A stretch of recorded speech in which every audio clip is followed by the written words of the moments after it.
Voyons dans cette capsule le fonctionnement du processus des entrevues et du placement adapté au contexte de la pandémie de COVID-19. Nous y aborderons également les démarches personnelles que vous pouvez mener en parallèle à ce processus modifié.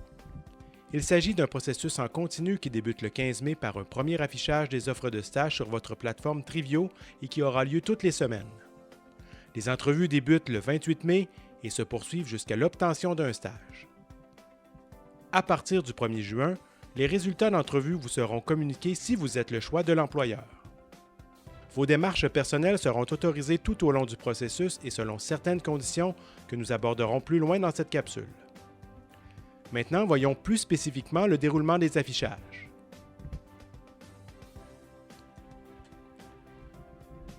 Durant les affichages, vous aurez accès aux offres de stage sur la plateforme Trivio. Vous pourrez consulter ces offres toutes les semaines du vendredi 16h au lundi 16h, sauf pour les semaines avec congé férié. Les affichages se prolongeront alors jusqu'au mardi 16h, soit le 19 mai et le 30 juin. Il est important de postuler sur les offres qui vous intéressent réellement. En effet, vous ne pourrez pas modifier ou retirer une candidature une fois un affichage terminé, puisque les employeurs y auront accès pour effectuer leur sélection pour les entrevues. Il n'y a toutefois aucune restriction quant au nombre de candidatures que vous souhaitez soumettre. Toujours sur votre plateforme Trivio, vous pourrez suivre l'évolution de vos candidatures. Le statut « Candidature soumise » signifie que l'employeur a bien accès au dossier que vous avez déposé. Ensuite, vous pourrez également voir que votre candidature a été sélectionnée ou non pour une entrevue. Il arrive, malheureusement, que certaines offres de stage soient annulées. Vous pourrez le vérifier dans la section « Offres de stage ». Maintenant, abordons le déroulement des entrevues. Lorsque vous êtes convoqué à une entrevue, vous êtes dans l'obligation d'y participer, sauf pour contrainte majeure. Il faut noter que dans ce processus, les employeurs les plus actifs détermineront l'ordre de vos invitations en entrevue. Dès le 22 mai, vous devrez consulter Trivio tous les soirs après 18 h afin de savoir si vous avez été convoqué à une ou des entrevues le lendemain. Il est important de vérifier tous les jours. Notez que les horaires des entrevues sont habituellement planifiés du lundi au vendredi durant les heures normales de bureau. Vous devrez donc être disponible durant cette période. Toutefois, les examens et rendez-vous médicaux sont des contraintes justifiées pour une absence à une entrevue. Dans de tels cas, nous vous invitons le plus rapidement possible à nous en informer. Les employeurs vous informeront des modalités de l'entrevue par courriel. Toutes les entrevues se dérouleront à distance, soit par webcam ou par téléphone.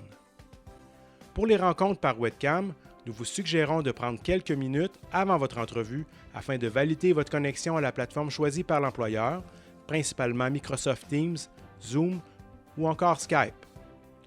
Vous éviterez ainsi des problèmes techniques qui pourraient s'ajouter au stress associé à cette rencontre. En cas de problème persistant, nous vous invitons à suggérer à l'employeur l'utilisation du téléphone pour l'entretien. Passons maintenant au mécanisme d'attribution des stages. À la suite d'une entrevue, si vous êtes retenu, nous vous ferons parvenir un courriel pour vous en informer. Vous devrez accepter ou refuser ce stage sur Trivio dès que possible et dans un délai maximum de 24 heures. Il est très important de retenir que vous disposez d'un seul droit de refus pour l'ensemble du processus. C'est pourquoi nous vous rappelons de postuler uniquement sur les offres pour lesquelles vous avez un réel intérêt. Notez que si vous dépassez le délai de réponse, cette inaction sera considérée comme un refus du stage.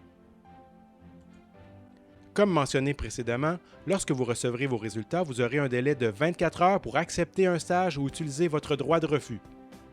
Il se pourrait qu'au cours d'une période de 24 heures, vous receviez une seule offre d'embauche et ce, même si vous avez réalisé plusieurs entrevues. Vous pourrez alors accepter le stage ou utiliser votre droit de refus. Toutefois, il se peut qu'au cours d'une période de 24 heures, vous receviez plusieurs offres d'embauche. Vous aurez dans ce cas l'avantage d'accepter l'offre qui vous convient dans le respect des délais. Dans ce même délai de 24 heures, si vous recevez une offre d'embauche à la suite d'une entrevue et que vous présentiez une démarche personnelle approuvée, vous aurez à nouveau l'avantage de choisir l'une ou l'autre des options, soit accepter le stage à la suite de l'entrevue ou celui résultant de votre démarche personnelle. Notez que vous pouvez consulter le site du Service des stages et du développement professionnel pour connaître la procédure et découvrir différents outils concernant les démarches personnelles. Lorsque vous obtiendrez un stage, le processus prendra fin pour vous. Vous recevrez éventuellement une invitation pour participer à une prochaine activité de préparation sur le déroulement du stage. Tant que vous n'aurez pas reçu d'offre d'embauche, le processus se poursuivra et nous vous accompagnerons jusqu'à ce que vous obteniez un stage.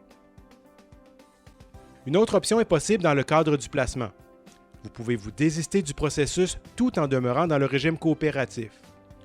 Le désistement implique que vous vous engagiez à trouver un stage par vous-même sans l'aide du service des stages et du développement professionnel. Toutefois, il ne sera pas possible de le faire à la suite d'une entrevue pour laquelle vous avez reçu une offre de stage. Il est important de vous référer à une conseillère ou à un conseiller avant de prendre cette décision pour en évaluer les impacts, puisque dans le cas où vous n'arriveriez pas à vous dénicher un stage, un abandon vous sera attribué. De là l'importance de nous consulter en tout temps avant de choisir cette option. En conclusion, nous vous invitons à consulter vos courriels, à nous suivre sur les réseaux sociaux et à lire la foire aux questions du service des stages et du développement professionnel pour suivre l'évolution de la situation actuelle.